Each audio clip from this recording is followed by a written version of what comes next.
Bienvenido a Creepy Stan, mi canal de relatos aterradores, compartidos por la audiencia y los cuales no verán la luz en el canal principal. Aquí estaremos abordando toda clase de anécdotas paranormales, desde brujas, nahuales, hasta entidades extrañas que no tienen explicación. Sin más, acompáñame y pasemos con las siguientes historias.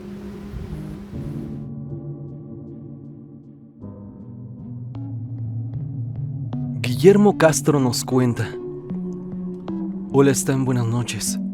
Espero estés bien. Soy Guillermo del estado de Hidalgo. Te mando un fuerte abrazo y un caluroso saludo. Espero y mi historia te llegue. De ser así, no tengo problema con que menciones mi nombre. A lo largo de mi vida he sufrido de varios sucesos paranormales, pero quizá uno que me marcó de por vida y que aún recuerdo es el siguiente. Cuando yo tenía aproximadamente 9 años, mi familia materna sufrió el deceso de una tía. Esta tía, que espero Dios la tenga en su santa gloria y que por respeto no mencionaré su nombre, tenía en su familia un esposo e hijos, una vida normal y corriente como la de casi cualquier familia de esa época. Pero tanto a mi tía como a mi tío, su esposo, le gustaba mucho tomar. Yo no conviví mucho con ellos, pero lo que me cuenta mi familia, cada semana tomaban, y a veces hasta diario. Cabe recalcar que no eran personas que hicieran locuras, que fueran mala copa o que simplemente el alcohol les fuera una pérdida económica grande o les acarrearan problemas. No, ellos eran personas, sí, alcohólicas, pero que llevaban su vida bien, sin deudas y sin problemas. Ella y su esposo eran personas comunes, con una buena vida, pero también un excelente gusto por tomar y hacerlo seguido. Y esto mismo desencadenó una fuerte enfermedad para mi tía: cirrosis, o al menos eso creemos. Un día común como cualquier otro, estaba yo de 9 años jugando con mi hermana menor y una prima de la misma edad. Jugábamos como quizá lo hacíamos todos los días. Cabe recalcar que nosotros vivimos en un ranchito, en una zona muy rural, donde las casas están muy retiradas unas de otras, y todos en esa zona se dedican a cultivar y cuidar a algunos animales, principalmente ganado. El punto que quiero explicarte es que ya te imaginarás toda la tranquilidad que hay en mi pueblito. Como te comentaba, nosotros estábamos jugando cuando de repente vimos llegar varios autos, una camioneta doble cabina y un par de coches más a la casa de mi abuela materna. Para nosotros eso fue muy raro, porque como te comentaba anteriormente, donde vivo, se trata de un ranchito donde es muy raro que lleguen visitas o gente extraña. Nosotros, mi hermana, mi prima y yo, nos acercamos a ver de quién se trataba, y era justamente esta tía de la que te hablé al inicio, junto con su esposo e hijos. Mi tía venía recostada en la camioneta, en la cabina para ser exactos, y al abrirle la puerta, noté que tenía su estómago muy inflamado. Mi mamá, mi abuela y tías trataban de hablar con ella, pero simplemente mi tía estaba como ida. No sé si estaría inconsciente, porque solo respiraba, pero no hacía mayor movimiento. Recuerdo que, para ese punto, ya no le daban muchos días de vida a mi tía. Es por eso que la llevaban con mi abuela, es decir, su madre. Aparte de que si fallecía, ella sería enterrada en el pueblo, junto a familiares que yacían ahí. Al día siguiente de que trajeron a mi tía, tíos y tías empezaron a moverse para ver si conseguían algún buen doctor, y otros a conseguir un curandero, brujo o chamán, ya que estaban desesperados por una cura. Llegaron ambos. Primero llegó el médico, examinó a mi tía, pero le dijo a mi familia que lamentablemente ya no habría nada que hacer, y lo mejor era irse despidiendo de ella, porque no le daban más de 2 días de vida. Después llegó el brujo o chamán, y él, antes de empezar con su trabajo, dejó solo estar dentro de la habitación donde tenían en cama a mi tía, a puros adultos. Es así que mi prima, hermana y yo nos salimos.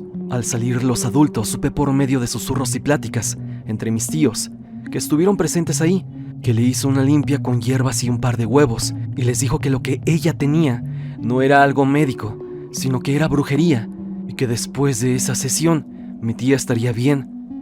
Mi familia no cree en la brujería, y muchas veces para que funcionen este tipo de limpias te piden que tengas fe, pero en este caso mi familia es muy escéptica en cuanto a este tema de esoterismo. ¿Pero qué crees? Milagrosamente mi tía, después de ni siquiera poder hablar o incluso mover alguna parte de su cuerpo, se recuperó totalmente en cuestión de 3 días, o quizá 4. Mi tía ya estaba como si nada al pasar de los días. Hablaba y caminaba siempre con ayuda de alguien, pero fue algo realmente increíble. Mi familia entera no se lo creía, pero a la vez estaban felices de ver cómo mi tía cada día se veía mejor. Así duró como 2 meses, hasta que un día de la noche a la mañana estuvo de nuevo en cama, como había llegado la primera vez. Su estómago se volvió a inflamar. Esta vez creo que no solo era su estómago, sino que el cuerpo entero se veía hinchado. Volvieron a traer un médico y comentó que lamentablemente ya no se podría hacer nada y que ella terminaría ahogándose con su propia saliva, puesto a las condiciones en las que ya se encontraba, y esta vez ya no volvieron a ver al brujo o chamán que había venido la vez pasada. Como te mencionaba, mi familia es muy escéptica y jamás le quisieron adjudicar el que mi tía se recuperara a la limpia. Mis tías y abuelas hacían mucha oración para que salvara y ayudara a mi tía, y siempre pensaron que fue gracias a eso, y no a las limpias, que ella mejoró. Aunque de igual forma no podemos asegurar por qué motivo mi tía volvió a la vida y de pronto regresó al mismo punto donde estaba antes. Ese mismo día, después de la visita del doctor, y un par de horas después, mi tía fallece. Recuerdo que la familia y personas que estábamos cuidando de mi tía estábamos reunidos en la cocina, cenando para ser exactos, cuando de pronto escuchamos sonar una campana. Rápidamente salieron todos de la cocina y se dirigieron a donde estaba mi tía, encontrando a mi abuelita en lágrimas, arrodillada, tocando una campana. De esto no estoy completamente seguro de por qué lo hizo, pero mi abuela tiene su razón, y es que en el pueblo existen varias creencias que tienen que ver con la muerte, desde cómo debe ir un cuerpo al morir, tanto al ser enterrado como dentro de la caja. Hablo de poses de manos, ojos y demás, también como qué procedimiento hacer en cada punto o etapa del duelo. Pero en fin, mi abuela tocó esa campana y ese recuerdo lo tengo muy grabado en la memoria y me da escalofríos cada que lo rememoro. Esto fue aterrador, pero lo realmente sobrenatural es lo que estoy por relatarte. Lo anterior contado es para ponerte en contexto de lo sucedido.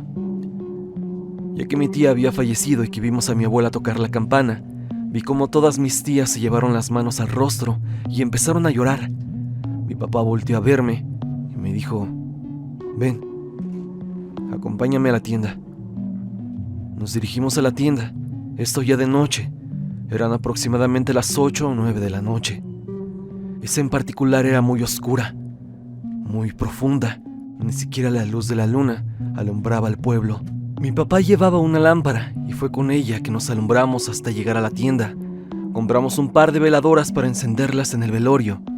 Ya de regreso, antes de llegar a la casa de mi abuela, hay un par de terrenos de cultivos y en medio de ellos un camino que lleva hasta la casa de mi abuela. En uno de esos cultivos sembraron maíz y en el otro cebada. Al llegar a nosotros, al inicio de estas dos tierras de cultivo, empezamos a escuchar cómo un bebé lloraba. O bueno, quien primero lo escuchó fue mi papá, y recuerdo que mi papá se frenó de seco. Me apretó fuerte la mano. Me preguntó: ¿escuchas eso? Yo soy muy miedoso, la verdad, y a esa edad todavía más, así que empecé a escuchar también ese lloriqueo, que se escuchaba tal cual como el de un bebé. Realmente se escuchaba como el de un infante, pero como en una especie de eco. En ese momento quise gritar, llorar, correr. Todo eso pasó por un segundo en mi mente, mas mi cuerpo no me respondía. Quería gritar, pero la voz no me salía. Correr no podía porque sentía muy pesadas las piernas. Realmente nos quedamos paralizados, mi papá y yo. Escuchamos como por unos 5 segundos el lloriqueo de aquella cosa, que hasta la fecha no me explico qué pudo haber sido. Después de esos 5 segundos, escuchando el lloriqueo, empezaron a ladrar perros de todos lados y empecé a sentir como mi papá apretaba cada vez más mi mano, mientras me decía con voz temblorosa: «No tengas miedo, Memo». De repente muchos perros se dirigieron hacia donde provenía ese ruido, cuando de repente vemos como la cebada se va abriendo paso, como si esa cosa que lloraba como bebé huyera de los perros, abriéndose camino entre la cebada.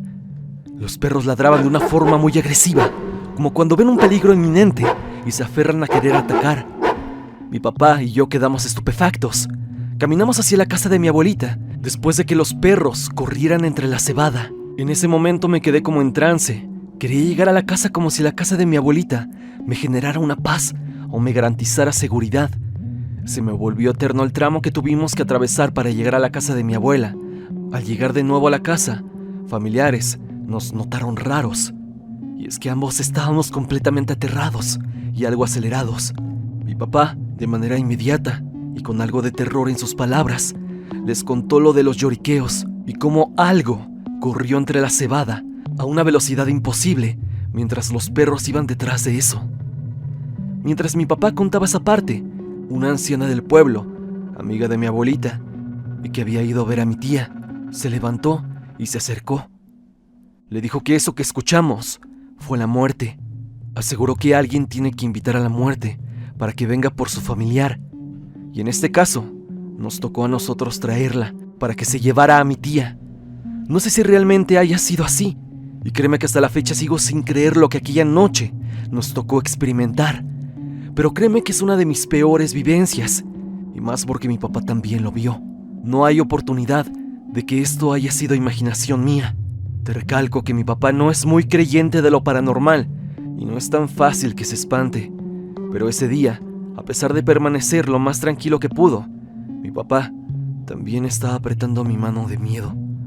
Y ese mismo miedo también lo sentí yo. Esa fue la noche en que mi papá y yo estuvimos frente a la muerte.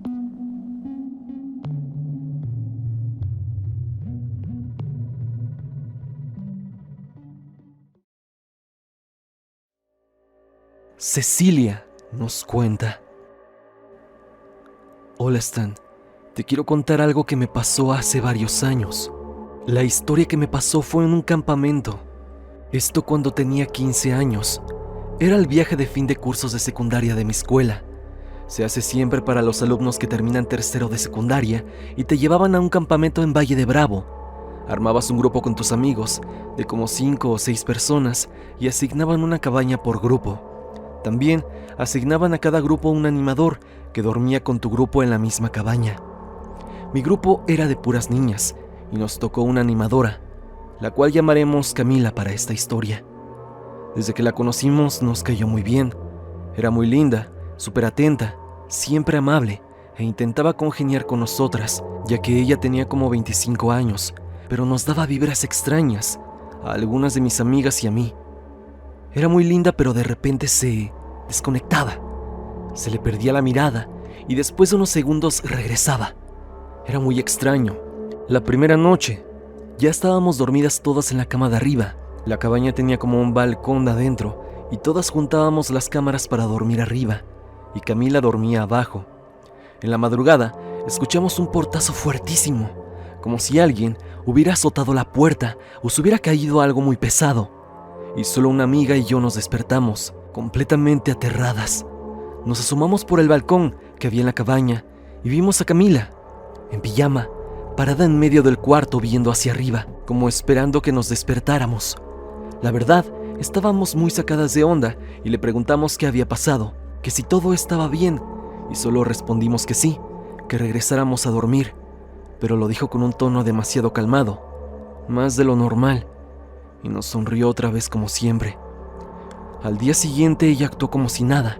Mi amiga y yo estábamos súper sacadas de onda, pero en un ambiente de campamento pensamos incluso que podría haber sido una broma para espantarnos, algo para que no nos volviéramos a despertar de noche. No lo sé, me imaginé algo por el estilo. Ninguna otra de nuestras amigas se había dado cuenta de lo que pasó. Cuando les contamos, una de ellas, que viene de una familia muy creyente en cosas paranormales, nos dijo que desde el primer momento que vio a Camila, le dio una vibra muy extraña. Dijo textualmente: se siente turbia. La segunda noche no pasó nada. Entonces incluso mi amiga y yo pensamos que tal vez Camila solo había salido a la madrugada por algo y no nos quiso decir para no preocuparnos, incluso a ver a sus amigos animadores, que seguro podrían estar platicando la noche entre ellos. Al final, era más grande que nosotras y a lo mejor fue algo sin importancia. Los días pasaban normales y para el tercer día, que era el último, porque solo era un fin de semana, ya ni siquiera estábamos pensando en lo que pasó la primera noche. Pero la tercera noche fue la peor. Ya estábamos todas dormidas cuando de repente empecé a escuchar a gente murmurando, lo cual me despertó. Supongo que eran como las 3 de la mañana y me desperté. En eso vi que 2 de mis amigas, la que había despertado conmigo la primera noche y la creyente de lo paranormal, ya estaban despiertas. Me pusieron la mano en la boca para que no hiciera ruido. Me espanté y me alteré un poco, pero entendí que me lo decían por algo. En lo que me calmaba, estando las 3 sentadas en la cama, noté que había una luz muy tenue abajo, como de una vela. Intenté asomarme, pero mis amigas me agarraron y me hicieron una seña sin hablar de que no me asomara mucho, que lo hiciera solo un poquito. Al asomarme discretamente, vi a Camila. Estaba abajo. Estaba sentada en un círculo con otros 4 animadores. En medio había una vela y nadie hablaba. Estaban todos sentados, como haciendo un tipo de ritual. No alcancé a ver mucho más porque me escondí para que no me observaran. Me daba pánico que fueran a voltear hacia arriba. Las 3 nos quedamos sentadas en la cama, sin saber si lo que veíamos era real o una especie de broma. Pero todo se volvió mucho más perturbador cuando escuchamos que crujía la madera del piso. Nos dimos cuenta de que alguien estaba subiendo las escaleras. Nos acostamos rápido para fingir que estábamos dormidas. Yo cerré los ojos, pero sentí que alguien me estaba observando. Nos estaba viendo. No la vi, pero esa sensación es incomparable. Sabía que me estaban viendo. En eso escuchamos que alguien abajo gritó. No muy fuerte, sino más bien como una voz firme, que dijo: «Camila, ya está listo todo. Vamos». Solo escuché otra vez el crujido de la madera y el de la puerta cerrándose. Mis amigas y yo obviamente nos paramos espantadas. Yo estaba lloriqueando de la ansiedad y del miedo, y nos asomamos abajo. La vela seguía ahí, pero apagada, y no había nadie. No dormimos nada esa última noche. Al día siguiente, mientras desayunábamos para irnos del campamento y regresar a Ciudad de México, unos compañeros de otra cabaña que habían salido a jugar, a aprovechar que era el último día, llegaron súper asustados. Los vimos comiendo en otra mesa muy alterados, y entonces todo mundo empezó a preguntar qué pasaba. Nos contaron que habían encontrado varios animales muertos cerca de la zona de las cabañas. Estaban acomodados en forma de triángulo, todos sin ojos. Nunca supimos exactamente qué estaban haciendo los animadores esa noche. Mis amigas y yo creemos que fuimos las únicas que vieron algo esa madrugada. Pero nadie volvió a hablar del tema, y nosotros tampoco dijimos nada, por miedo a que no nos creyeran, aunque es muy fácil deducir qué fue lo que pasó. O al menos eso pienso. ¿No te parece, Stan? Ellos le hicieron algo a los animales. Hasta hoy, mis amigas y yo seguimos preguntándonos qué fue lo que vimos, qué estaban haciendo. Si ellos le hicieron algo a los animales, ¿fue antes o después de lo que vimos en la noche? Me gustaría preguntarle a la comunidad, si es que publicas la historia, ¿qué piensa acerca de esto? Gracias por escucharme, Stan, y gracias por tu canal.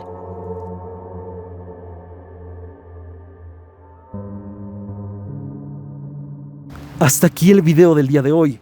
Espero que te haya gustado. Ya hemos visto algunas experiencias extrañas de la audiencia. Dime, ¿tú tienes alguna historia similar? Si es así, no lo dudes y envíame tu anécdota a mi correo evidencia.tristan@gmail.com, o bien únete al grupo de Facebook y comparte tu historia con toda la comunidad. Sin más, no olvides seguirme a través de mis redes sociales, especialmente en mi Instagram para estar en contacto. Sígueme a través de Spotify para que me escuches mientras haces tus labores diarias. La música del video es por Repulsive. Si te ha gustado, por favor suscríbete a su canal. El link estará en la descripción. Sin más que decir, no te olvides que yo soy Stan y te deseo dulces pesadillas.